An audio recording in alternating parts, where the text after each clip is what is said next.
Welcome back to DC Today. We are joined by Deon Hampton, and he's the investigative reporter at the Cincinnati Enquirer. He's also been covering the unrest that has been taking place really all over, but he's going to talk about what he's been seeing in his city. Welcome, Deon. Hi, thank you so much. I appreciate you having me on. I think that right now, a lot of Black people, men in specific, and then also women are feeling like some type of anguish. I don't know if you can see this. I woke up this morning. Well, I don't have to pull it up. I woke up this morning to a meme. And the meme was of a little Black boy, like 7 or 8 years old. He was standing up on the bridge and he was holding a sign. And the sign just said, it was very simple and to the point. The sign said, "When did I go from being cute to being scary?" Yeah.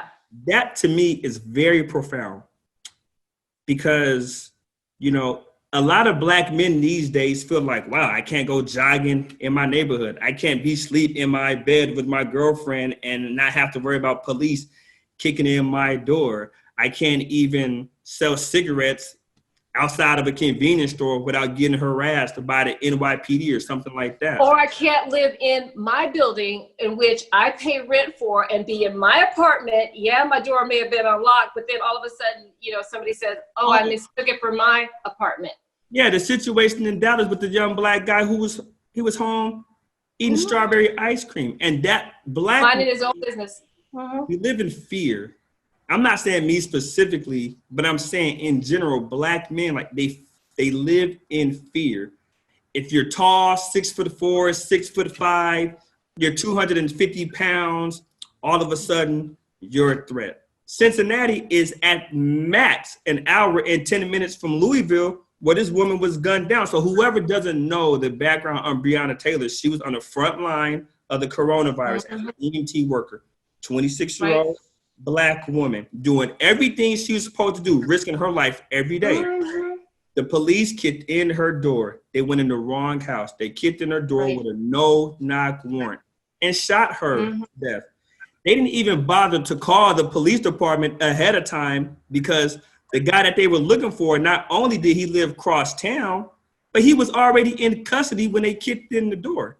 And they just let her boyfriend out over the weekend because he shot at the police officers, because obviously if you sleep at 12:30 in the morning and somebody kicks in the door, you're gonna think it's a vandal or a robber. So if you're a woman, you gotta deal with that issue too. Yeah, those no-knock warnings are very, very controversial.